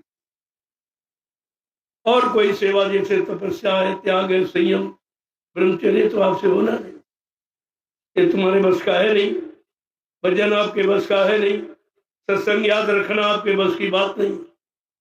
तो इसलिए कलयुग के जीवों के लिए समृत मालिक ने अति दया कृपा मेहरबानी करके इतना सरल रास्ता, ये परमार्थी संतान सेवा कर, और ये भी तुम्हारे से नहीं कमाया जा रहा, सरल कर दिया, वो भी कमाया नहीं जा रहा। कितने प्रेमी अभी ऐसे जिन्होंने एक डिलिया मिट्टी नहीं डाली, इनका क्या होगा? इनको कितने जन्म लग जाएंगे? कठिन तो इनके बस का है नहीं, और सरल में इनको शर्म लगती है, और जिसने परमार्थी कार्य में की शर्म, उसके फूटे कर्म। इन्होंने अपने कर्मों में आग लगा दी, अब क्या? इसलिए कितना सरल रास्ता। अगर हम प्लेन जमीन खरीदे होते तो आपकी सेवा नहीं मिलती, इसलिए जंगल खरीदा कि आपको सेवा मिल जाए, ज्यादा मिल जाए, बैठने की ज्यादा जगह बन जाए, रहने की जगह, खाने पीने की जगह, मतलब यानी तरह तरह की सुविधा आपको हो जाए। इसलिए ये सेवा भी हो रही और आपकी व्यवस्था भी बन रही, दोनों चीजें एक साथ चल रही। अभी लोग इस पर विचार नहीं कर पा रही, क्या खेल हो रहा है, कैसा खेल है, और बड़ा आश्चर्यजनक है। कोई कभी नहीं सोचता था कि जहां बैठे हो इस बियाबान जंगल में, आप कभी बैठोगे, आप कभी सत्संग सुनोगे, आपका परमार्थी जीवन बनेगा, परमार्थी सेवा करके अनंत जन्मों के पाप कर्मों की अदायगी करा लोगे। ये कोई नहीं सोचता ही नहीं था, लेकिन हो सब रहा और आपसे कराया भी जा रहा। आप करने की इच्छुक नहीं थे, लेकिन कराया जा रहा। आप जानते नहीं थे, जलाया भी जा रहा, सब कुछ। और आपके लिए एक आश्चर्यजनक कार्य तो ये किया गया, अभी 15 दिन पहले इसमें फसल खड़ी, कोई नहीं प्रेमी जानता था कि फसल खत्म करा दी जाए। 1 मिनट के अंदर ये भी लीला आपके सामने कि फसल एकदम गायब और आपको बैठने की जगह बना। और जो फसल है वो भी तुम्हारे काम आ रही है, तुम्हारे तमाम रोगों की दवा। ये गन्ना ये इसी खेत का जिसमें आप बैठे हो, ये आपके सेवा के द्वारा ली गई जमीन है और आपके शारीरिक श्रम के द्वारा ये बनाई गई है। ये जंगल था, इतना भी आबाद जंगल था कि महीनों 5-5, 6-6 ट्रैक्टर लगातार इसमें चले और 3-3, 4-4 हजार प्रेमी यानी डलिया मिट्टी ढो करके इसको बराबर। ये ऐसे नहीं बना, लोग देखते थे तो आश्चर्यचकित थे, क्या है जंगल में क्या होगा? अरे भाई तुम क्या जानो क्या होगा? तुम्हें अगर मालूम होता तो अब तक तुम जंगल में बराबर नहीं कर लिए। तुम्हें क्या मालूम क्या क्या हो रहा, आगे क्या होगा? ये तो परिवर्तन की भूमिका है जो आपके यहाँ बनाई जा रही है, और तुम इस परिवर्तन से अनभिज्ञ हो और लाभ से वंचित रह जाओगे। ये कितने 20 प्रांतों के लोग आए हुए हैं, वो इसका लाभ उठाएंगे और तुम चिराग के नीचे अंधेरा ऐसे ही रह जाओगे, कुछ नहीं मिलेगा। मौका तो तुम्हें पहले दिया, तुम्हारी जमीन जो बेकार थी, जिसमें तुमने जीवन में कुछ नहीं कर पाया, वो जमीन मैंने मोल ली है। लोग तो धर्म के लिए दान करते चले आ रहे हैं, लेकिन मैं दान नहीं लेता, मैं भीख नहीं मांगता, मैं पैसे देकर मोल लेता और आपके काम आएगी। अरे जमीन कोई उठा के मैं थोड़ी ले जाऊंगा, जमीन तो आपकी रामशाला में ही रहेगी और रामशाला के जीवों को लाभ मिलेगा। जो जिंदा रहेंगे वो लाभ को पाएंगे, ये उन्हीं के लिए। अब तुम समझ नहीं पा रहे हो, जैसे तुम अपने बाल बच्चों के लिए यानी करते हो, ऐसे हम तुम्हारे नाती पोतों दर पोतों के लिए ये व्यवस्था बना रहे और फिर भी तुम नहीं समझ पा रहे। और फिर उसके लिए क्या? हम ना जानो ना समझो तो तुम जानो, तुम्हारा काम जानो। आगे क्या है?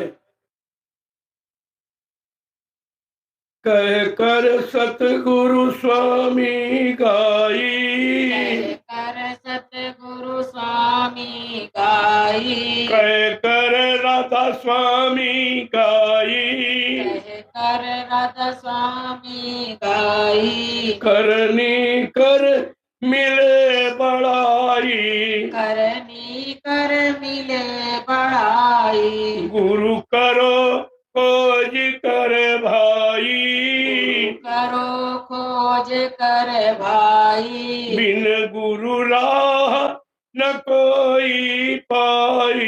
बिन गुरु राह न कोई पाई। का समय के सदगुरु ने समझाने बुझाने के लिए, आपको परमार्थी लाभ देने के लिए ये कहा, और आपको वो करनी जिस करनी को करके परमात्मा मिल जाए, जीवात्मा जग जाए, अनंत जन्मों के पाप कर्मों का निपटारा हो जाए, वो करनी आपसे कराई। ये रात पात धन दौलत मान सम्मान अधिकार पाने वाली करनी नहीं है। ये अनंत जन्मों के पाप कर्मों का ढेर जो जमा है उसको खत्म कराने वाली करनी कराई जाए। तभी तो लोगों की समझ में नहीं आ रहा, अरे भाई ये जंगल में क्या कर रहे हैं, ये मिट्टी को खोद रहे, जंगल के काटना भी नहीं क्या मालूम कि वो जंगल काट रहे कि अपने अनंत जन्म में कोई कर्मों को काट रहे, इन्हें क्या मालूम, इन्हें ये भेद क्या मालूम क्या हो रहा। अगर ये भेद राम का जान गए होते लंकावासी तो विनाश नहीं होता। कृष्ण का भेद अगर मथुरावासी जान गए होते तो विनाश नहीं होता। आज अगर आप इस भेद को जान जाते तो आगे आने वाले समय में तुम्हारा विनाश नहीं। इसीलिए आपके सामने किया जा रहा, आपकी जानकारी में किया जा रहा, आपकी जमीन को मोल लेके किया जा रहा आपका काम। और तुम अपनी जमीन पर अपना काम नहीं कर पाए आज तक, और हम तुम्हारे जंगल उबड़ खाबड़ जमीन को खरीद कर तुम्हारा काम कर रहे। भौतिक काम तो ये है कि आपको उसकी कीमत दे रहे, और आध्यात्मिक कर्म ये है जो आगे आने वाली जनरेशन पीढ़ी के लिए एक नवीन व्यवस्था का सूत्रपात किया जा रहा। जय गुरुदेव, जय गुरुदेव, जय गुरुदेव। नाम किसका? प्रभु का। जय गुरुदेव। नाम किसका? प्रभु का। जय गुरुदेव। नाम किसका? प्रभु का। प्रभु का प्यारा नाम। जय गुरुदेव। अब आप लोग खड़े हो जाओ, देखो उतना सुनो जितना हजम हो जाए। मैंने 5-5, 6-6 घंटे संदेश आपको दिया, लेकिन मैंने देखा आगे पाठ पीछे सपाट, तुम्हारे पास कुछ बचा ही नहीं, न कोई वचन याद है, कुछ नहीं। तो फिर हम अब अपना समय और तुम्हारा समय खराब नहीं करें। अब उतना आपको इशारा करेंगे जितना समझ और तुम्हारा काम हो जाए। काम बनाने से मतलब कोई ज्यादा भाषणबाजी करने से कोई काम थोड़ी बनेगा। काम तो जानकारी, अगर जान गए, विश्वास हो गया तो काम बन जाएगा। जय गुरुदेव। देखो आज 12 बजकर कुछ मिनट, रात्रि में 12 बज के कुछ मिनट तक एक आत्मिक पूजा प्रारंभ हुई। ये वो पूजा नहीं है वो चंदन मंदिर पेड़े बता से बैठी, तो नहीं। ये आत्मा के कल्याण के, जो आत्मा के कल्याण के लिए महापुरुष आए और नाम का खजाना, नाम का भंडार बना के तैयार करके चले गए और कहा मेरा ये नाम का खजाना बांट। और जिस महापुरुष ने बांटा और तुम उसी को भूल गए हो, तुम्हारे पास वही याद नहीं, कुछ नहीं। तो मैं तो जानकारी दे रहा हूँ, मैं थोड़ी कह रहा हूँ मैं कोई महापुरुष, मैं कोई गुरु हूँ, मैं कोई संत हूँ, महात्मा कुछ। मैं तो आप जैसा एक साधारण बहुत छोटा आदमी, लेकिन जो आदेश को मिला है उसका पालन कर रहा हूँ और आपसे भी पालन करने की प्रार्थना करता हूँ। बस इसके अलावा मेरा कोई परिचय नहीं। कोई प्रचार। तो आपको तो जानकारी होनी चाहिए। यहाँ कोई जानकारी नहीं कि हम उत्तराधिकारी हैं, हमको ये अधिकार, हमको ये अधिकार। हमको सेवा करने का अधिकार मिला है और सेवा कर रहा हूँ, करता रहूंगा जब तक हुकुम आदेश होगा। यहाँ कोई भ्रामक प्रचार नहीं होता, यहाँ कोई अपने मान बढ़ाई सम्मान अधिकार का प्रचार नहीं होता। यहाँ गुरु के वचनों की याद कराई जाती है। अन्य जगह ये काम नहीं है। कहीं चले जाओ, सब अपना अपना प्रचार कर रहे हैं और मैं गुरु का प्रचार करता हूँ। कितना अंतर है। कोई कह रहा हम उत्तराधिकारी हैं और हमको ये अधिकार दे गए, हमको वो अधिकार दे गए, और कोई कह रहा हमको नाम पावर दे गए। ये प्रचार अपना कर रहे हैं, इसमें गुरु का कोई प्रचार नहीं। तो आपको सोचना चाहिए, ये तो सब अपना प्रचार कर रहे हैं, ये अपना प्रचार कर रहे हैं और तुम्हारा इस प्रचार को सुनकर क्या लाभ मिलेगा। लेकिन तुम्हारी बुद्धि नहीं काम करे। और यहाँ गुरु का प्रचार, इस दरबार में केवल गुरु के वचनों का प्रचार, कोई प्रचार नहीं किसी तरह, कोई मान सम्मान अधिकार कुछ। अब आपके सामने है ये जो आश्रम का निर्माण जंगल में, एक बियाबान जंगल में। जंगलों में कोई आश्रम नहीं बना, बस्तियों में कि जहाँ लोग भीड़ होगी, दक्षिणा मिलेगा, पैसा मिलेगा, सामान मिलेगा, सम्मान मिलेगा, वहां सब करते हैं। लेकिन मैंने बियाबान जंगल में इस ज्ञानाश्रम का निर्माण किया, ये भी गुरु की दया से। मैंने नहीं किया, उन्होंने करा दिया। तो उनका कहे कोई लाख करैया कोई और है, कराने वाला कोई और है जो हमसे भी करवा रहा है और हम आपसे करवा रहे। इसी बात को समझ लीजिए, उसका बन जाएगा। बाकी यहाँ किसी तरह का भ्रमण प्रचार नहीं होता, न किसी की निंदा आलोचना बुराई का। हाँ, सत्यता को जरूर कहिए, क्योंकि अगर सत्य को छिपाएंगे तो दोष नहीं। ये आप जानते थे तो आपने बताया करो। आपको कोई स्वार्थ लोभ लालच था जो आपने छिपाया, तो ये सत्य को तो उजागर करता हूं और ऐसा करूंगा जो कोई कर नहीं पाएगा, और करके दिखा दिया लोगों। पहले लोग कहते थे वो बाबा जी तो बड़े बड़े धार्मिक नगरों में कार्यक्रम करते, भीड़ हो जाती, धार्मिक नदियों किनारे करते हो जाती, बड़े बड़े शहर कस्बों में करते इसलिए भीड़ हो जाती। मैंने दिखा दिया कि बियाबान जंगल में ये भीड़ देखी। अब ये सब के मुंह बंद हो गए, तो कोई कुछ कहने ला योग्य नहीं रखा मैंने किसी, चाहे राजा हो चाहे प्रजा हो। इस तरह की भीड़ कोई जंगल में बिना स्वार्थ लोभ लालच के इकट्ठा नहीं कर सकता।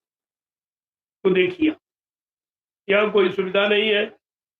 अभी कुंभ लगाया जाएगा, जिसमें अरबों खरबों रुपए खर्च और एक पैसे का लाभ नहीं, कोई लाभ ना, कोई संदेश ना, मतलब कोई सामाजिक उद्धार कल्याण का, और ना कोई देश के कल्याण का, ना कोई राजनीति के कल्याण का, ना कोई धार्मिक कल्याण का, कोई संदेश नहीं हो।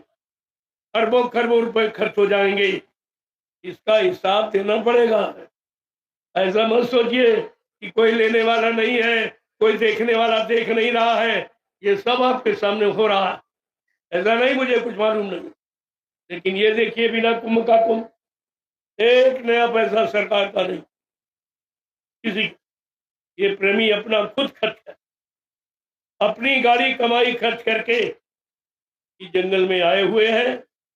इनसे जिम्मेदार लोगों को आके पूछना चाहिए कि भाई आप जंगल में क्यों आए हो, क्या तकलीफ, क्या कष्ट, क्या मुसीबत, ये भारत की जनता आपको बताएगी। जनता तो आपकी है, प्रजा आपकी है, हमारा प्रेमी तो बात नहीं। तो राजा को अपनी प्रजा से पूछना चाहिए। लेकिन कुछ मैंने सबको निमंत्रण दिया, ये भी नहीं कर सकते हमको बताया नहीं, बाबा जी ने कोई चोरी से जंगल में कार्यक्रम कर दिया, नहीं। सबके पास सूचना, सबको निमंत्रण, कोई कर्मचारी अधिकारी छोड़ा नहीं हमने। सब अगर सबसे प्रेम न हो और सबके प्रति हमारा अच्छा भाव न हो तो मैं क्यों बुलाऊं? क्या जरूरत भाई निमंत्रण? मैं जानता हूं तुम हमारी कोई व्यवस्था नहीं करोगे, लेकिन फिर भी मैं निमंत्रण देता हूं। फिर भी और हमारी व्यवस्था आप कर भी नहीं सकते। ये अनुशासन आपके पास कहीं। अगर किसी नेता की भीड़ होती तब तक खड़बड़ बच जाता, खड़बड़, सब रास्ते बंद हो जाते, जाम हो जाते, सब ट्रेनें फ्री, बसें फ्री, यानी राष्ट्रीय संपत्ति का दुरुपयोग करोड़ों रुपए, अरबों खरबों रुपए का इस कुंभ में हो जाएगा और भारत की जनता को एक नए पैसे का लाभ नहीं मिलेगा, कोई लाभ नहीं। ये तो राजा को सोचना चाहिए कि तुम्हारे शासनकाल में एक नए पैसे का लाभ भारत की जनता को नहीं मिला, ये हिसाब तुमको चुकाना पड़ेगा, क्योंकि ये प्रजातंत्र है। आप इसे क्यों भूलते हो? ये आपको देना पड़ेगा। ये मत सोचो कोई देख नहीं रहा।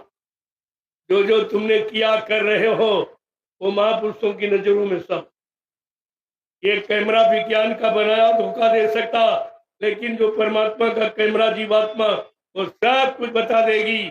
आपने किस तारीख किस दिन क्या किया, कितना नुकसान किया, कितना धोखा दिया, कितनी बेईमानी की, कितना छलकपट किया, कितने जीवों की हिंसा आपने कराई, कितना टैक्स लगाया, कितनी बेरोजगारी फैलाई, ये सब आपने किया। ये मत सोचो। तो मैंने कल थोड़ा सा संत रविदास जी का एक इशारा बताया था कि रविदास जी आज के सैकड़ों साल पहले आए थे। ये संतों की दिव्य दृष्टि है जो सैकड़ों वर्ष पहले आने वाले समय का जजमेंट लिख देते, तैयार कर। उन्होंने साफ साफ लिखा है, जिसने भारत मां सताई, किसी का नाम नहीं लिया लेकिन कह सबको दिया। जिसने भारत मां सताई, जिसने इसकी करी लुटाई, और नाम भी खोला कि नेता मंत्री और अधिकारी, इनको एक दिन जान बचाना होगा भारी। ये छोड़ सब मैदान भगे गए, अपने अपने घरों में ये छिपेंगे, लेकिन वो महापुरुष जो परिवर्तन करने आया वो क्या करेगा कि ढूंढ ढूंढ कर बदला लेगा, सब हिसाब चुकता कर देगा। आप कहां जाओगे? तुम सोचते हो कि हम बड़े होशियार हैं, लेकिन तुमसे करोड़ों गुना होशियार वो है जो तुम्हारा भूत भविष्य वर्तमान सब देखता, सब जानता। महात्माओं की आंख में आप धूल नहीं झूठ, तुमसे आप चोरी नहीं कर सकते हो। और आज आपसे सामने खोल के कहा जा रहा इशारे में, तुम तो मतलब ऐसे ही कह रहे हैं। वो तो एक एक पाई का हिसाब बता दिया जाएगा। इस विदेशी बैंक में आपने भारत की गाड़ी कमाई इन गरीब मजदूरों की चुरा के छिपा करके और छीन करके आपने जमा कर दी है। तुम समझते हो जब भारत पर आपत्ति आएगी तो हम छोड़ के चले जाएंगे, भागकर वहीं निकल जाएंगे, क्योंकि आवास बना लिया और पैसा जमा कर लिया। लेकिन आपको नहीं मालूम, तुमसे पहले वो जानता है जो तुम भगने की तैयारी कर रहे हो, उसको जानकारी। इसी एरोड्रम पर वो दूरदर्शी व्यवस्था आगे खड़ी हो जाएगी, एक एक पाई का हिसाब मांग लेगी। अभी आप क्या जानो दूरदर्शी क्या, अभी क्या जानो घूम जो तक विकास का संगठन क्या है, अभी आप क्या जानो कि जय गुरुदेव नाम प्रभु का क्या है। क्या प्रभु से कोई चीज छिपी है? क्या प्रभु से आप चोरी कर सकते हो? क्या प्रभु से आप बड़े हो? अरे मतलब ये तो सब जानकारी आपको रखनी चाहिए। मैं तो खुले मन से प्रचार करता हूँ, तो कोई किसी तरह की कोई व्यवस्था, कोई मेरे आड़ी बाड़ी का कुछ, ये काम उसको हो जिसको डर हो, जिसको अपनी प्रजा से डर हो। हमको अपने प्रेमियों से डर नहीं, क्योंकि मैंने इनको निर्भय किया है, इनके भय को, इनके डर को दूर किया है, बल्कि बढ़ाया नहीं। ये सब जानिए। मैं तो अकेले ही चलता हूँ, देखकर बड़ा लोग ताज्जुब करते हैं, इसमें ताज्जुब जो सबका है और जो सबको अपना मान रहा, उसको किस बात का डर है? किस बात का? यहाँ कुछ चाहिए नहीं तो डर किस बात? धीरे धीरे समझ में आ जाएगा। एक अनोखा खेल है, बिल्कुल सृष्टि एकदम नया खेल। तो आपको तो विचार करना चाहिए। तो प्रेमियों, मैं थोड़ा जल्दी आपको छोड़ना चाहता हूँ। जब आप स्नान करेंगे, क्योंकि आज सबसे बड़ी पूजा कर, और रात्रि 12:00 पर प्रारंभ हो जाएगी। आप लोग स्नान करके लाइन में खड़े हो जाएंगे। प्रतिवर्ष आपको मालूम है ये 76वां वार्षिक भंडारा है। ये 76 आज से पूरे हो जाएंगे। अब आप तो एक दिन की बात नहीं है, 76 वर्ष से जानकारी दी जा रही, कोई ये भी नहीं कर सकता कि हमें मालूम। और इतनी बड़ी भीड़ जंगलों में आज आपको एकत्र करके दिखाई जा रही, शहर कस्बों में होता तो आप कहते हो हमारी व्यवस्था खराब कर रहे हैं बाबा जी, तमाम सड़कें जाम करा रहे हैं, ये करा रहे वो। तो मैंने तो जंगल में रखा, फिर भी आप देख लीजिए कितने लोग भी आ जाएंगे। हर रात्रि भर चले क्योंकि छुट्टियां कम इस समय मिल पा रही सरकारी कर्मचारी अधिकारियों को। वो बेचारे एक दिन का या कोई 4 घंटे का 5 घंटे का समय निकाल के आ रहा है, तो भीड़ तो आपको कल दी। मैंने अभी कोई आह्वान नहीं किया, सिर्फ कार्यक्रम की सूचना दे दी। और एक घर से एक ही व्यक्ति आया है, और सोच लीजिए जिस घर में मान लो अगर 4 ही आदमी जोड़ लो आप, तो 4 गुना आप भीड़ देख समझ लीजिए बात है। अभी तो केवल प्रेमी आ रहे हैं, जिस दिन आह्वान कर दूंगा। मैंने कहा भाई सरकार केवल व्यवस्था कर दे, हमारा आदमी बिना टिकट नहीं आए, करोड़ों रुपए सरकार को फायदा कराएगा। कोई बिना टिकट नहीं चलता, चाहे वो ट्रेन पर हो चाहे बस का हो।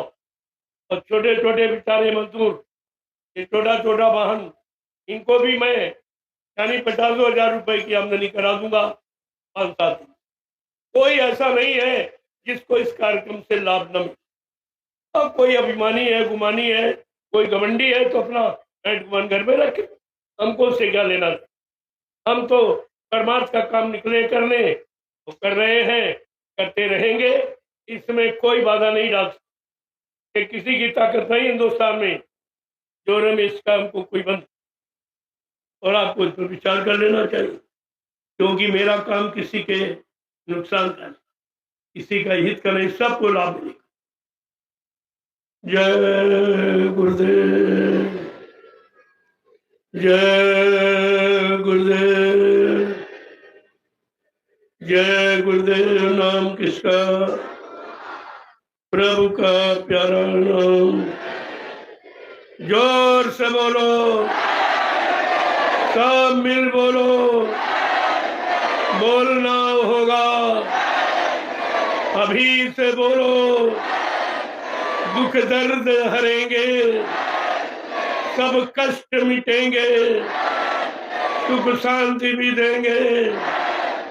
सबके दाता, सबके मालिक, प्रेम से बोले ये नाम नहीं इंसान का, ये काम नहीं इंसान का, ये काम है प्रभु का। देखो चैलेंज से रात कहा जा रहा, अब इंसानों के बस का नहीं, इंसान नहीं कर सकते। जो काम ये हो रहा कि किसी भी, चाहे राजनीतिक हो नेता कोई, चाहे धार्मिक महात्मा, ये काम नहीं, ये किसी की बस की बात। और देखिए बिल्कुल निस्वार्थ, हमारा कोई स्वार्थ किसी भी तरह का, कोई स्वार्थ को रखकर मैं ये काम नहीं, प्योर परमार्थ की भावना। किसी ने कुछ मांगना है ना, जो स्वेच्छा से प्रेमी श्रद्धा सेवा भाव से दे रहा है, तो मैं आपके काम में लगा दिया।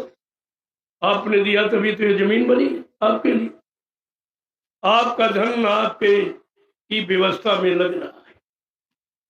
मेरे नाम न कोई खाता है न बैंक बैलेंस, कुछ बिल्कुल खाली। ये जो कपड़े आप लोग देते हो तो पहले था, ये कपड़े भी मेरे नहीं। 1 रोटी दोपहर इस समय की ले रहा हूँ कार्यक्रम में, वो भी आपका दिया हुआ अन्न खाता हूँ, आपकी दी हुई व्यवस्था में रह रहा हूँ, तो आपका काम कर रहा हूँ। मजदूर समझिए आप, रोटी भर कहाँ मजदूर ऐसा मिलेगा। 1 रोटी खाता हूँ और आपका काम कर, तो बात आपको समझ लेनी चाहिए। ऐसा सेवक, ऐसा मजदूर कहाँ मिलेगा जो केवल रोटी पर काम कर रहा, तो फिर भी आप अपना काम नहीं कर करवा सके, भाई तुम जरूरत मत। देखो हमारा इससे कोई संबंध नहीं, ये तो आपकी चीज है, आपकी रहेगी, न मेरी है न मेरी रहेगी। मैंने तो भी कहा कि अगर आप लोग यहाँ संभाल लो, मैं कहीं तीसरी जगह चला जाऊं, वो स्थान बन गया तो मैंने कहा अगर भाई आप लोग संभाल लो तो मैं कि दूसरे स्थान बैठूंगा। मैं रातों रात इस जंगल में आ गया, बियाबान जंगल था बिल्कुल, दिन में लोग नहीं आते थे यहाँ, मैं यहाँ आ गया। मैंने कहा अरे भाई हम तो यही रहना चाहते, हमको बहुत अच्छा लगा। अब धीरे धीरे प्रेमी आने जाने लगे, कभी 2, कभी 10, कभी 1000, कभी 500 से आने लगे, और धीरे धीरे उन्होंने इसे जंगल साफ कर, सफाई अभियान चालू हो। 2-2, 3-3 हजार फावड़े जहाँ चलेंगे वहां कुछ बाकी रहेगा? जंगल को चुनौती देने वाले ये बहादुर है। ये अंगल बंगल और नदी नाले कुछ नहीं समझते। इनको आदेश दिया जाए तो ये रातों में क्या नहीं कर सकते। लेकिन हमारा कोई ऐसा सिद्धांत नहीं है कि किसी का नुकसान, वो आप नहीं समझ पा रहे तो तुम जानो तुम्हारा काम क्या नहीं। तो इसलिए कल जो है सभी भंडारों में पक्का, इससे बड़ा त्योहार हो क्या? ये जीवात्माओं की खुशहाली का त्योहार है कल सभी भंडारों में। और एक बात ध्यान रखना, सभी भंडारों में जिसकी जैसी शक्ति को तो थोड़ा प्रसाद तैयार, 15 किलो 20 किलो लड्डू बना लेना तो सबको वितरण कर दिया जाए। कल की पुण्य पावन तिथि पर यह प्रसाद सबको मिलना चाहिए। इसलिए सभी भंडार के व्यवस्थापकों से अनुरोध है कि आप कुछ न कुछ थोड़ा बहुत जैसी तुम्हारी शक्ति हो, मतलब यानी उतना प्रसाद जरूर है, असली चीज। जो प्रसाद आपको मिलेगा इलायची दाना उसको बहुत संभाल के, ये 2 महापुरुषों की दया है इस पर्व पर।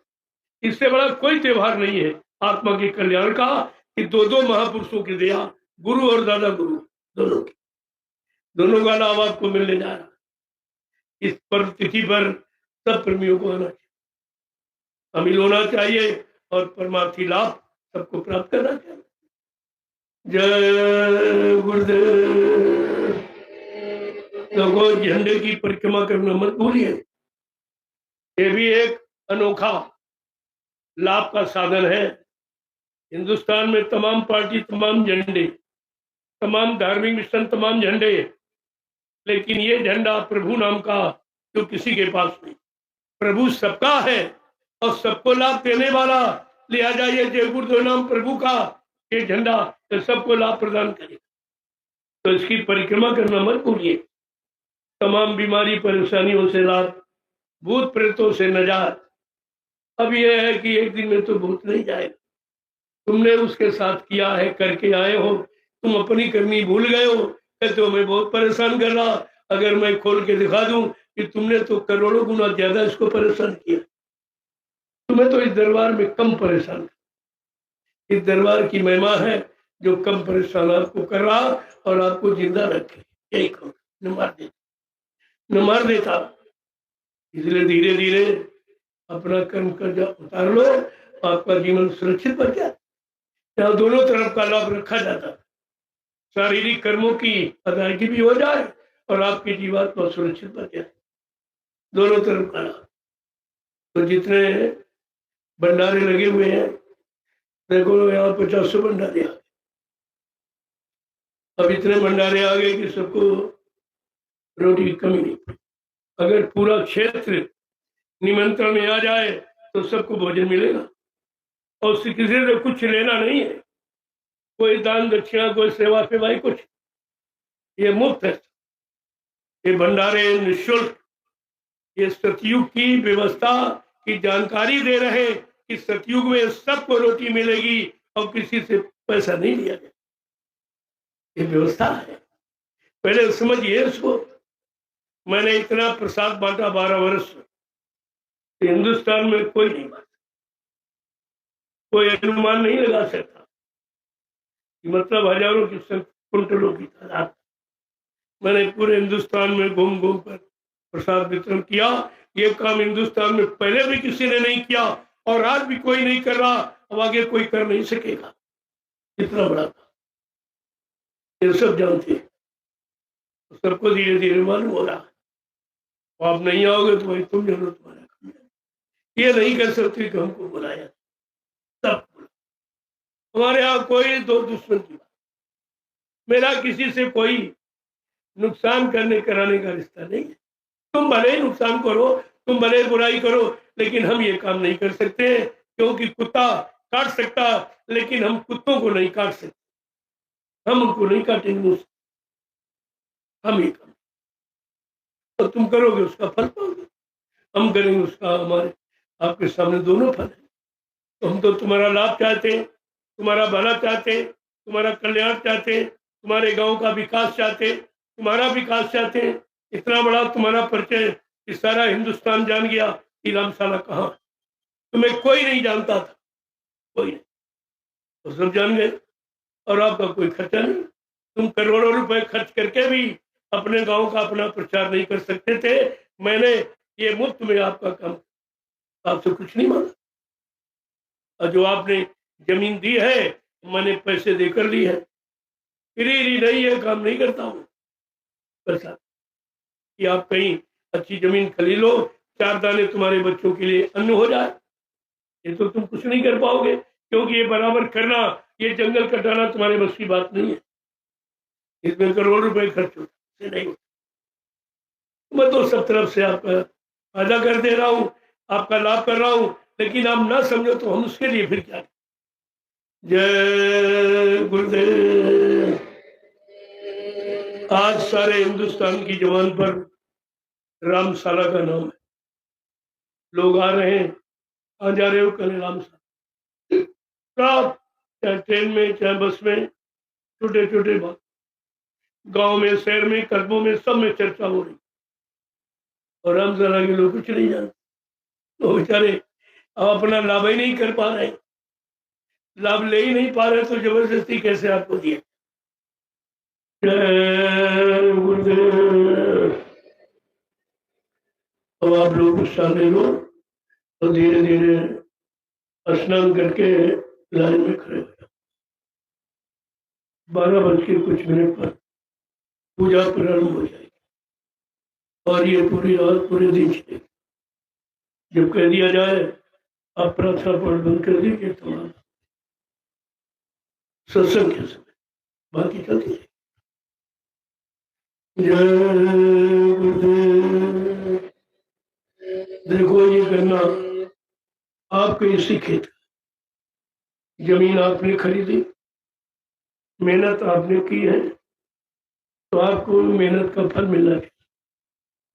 सबसे बड़ा फल की बीमारी आपकी चली, जिसमें लाखों रुपए खर्च करके आप बैठे हो, कुछ नहीं हुआ, तो इतना लाभ आपको मिल जाए, उसके लिए मैंने समय के पहले ही गणना करवा।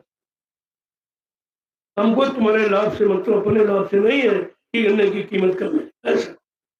और जो भी एक तो गन्ना चूसोगे तो बीमारी जाएगी, और जो सेवा दोगे वो इसी और जमीन खरीदी जब उसमें आपका लग जाएगा, दोनों तरफ से लाभ।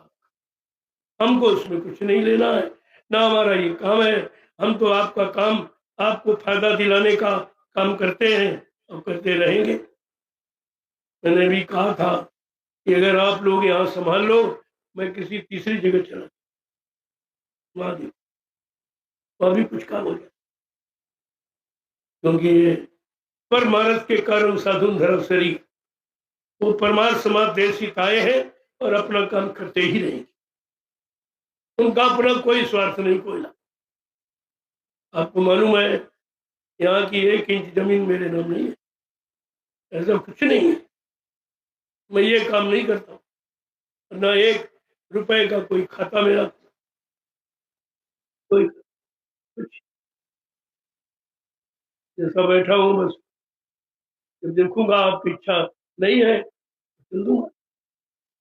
लोग कहते झोटा झोला उठा के चल दूंगा, इसका मतलब कुछ लेके जाएगा ये झोला भर के, यहाँ ये भी नहीं है, ऐसे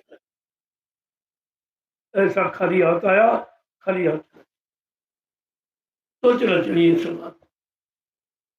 अब आप लोग लाइन में खड़े होकर के ये प्रसाद जरूर है, ये कहीं नहीं मिलेगा, तुम हिंदुस्तान विश्व में कहीं चले जाओ, प्रसाद आपको कोई देगा नहीं, तुम खुद ही खरीद के ले जाते हो, और वो पुजारी पूरा डिब्बा रख लेता और थोड़ा उसी में से निकाल के तुम्हें लौटा देता, लेकिन अपनी तरफ से अपनी जेब से खर्च कोई नहीं।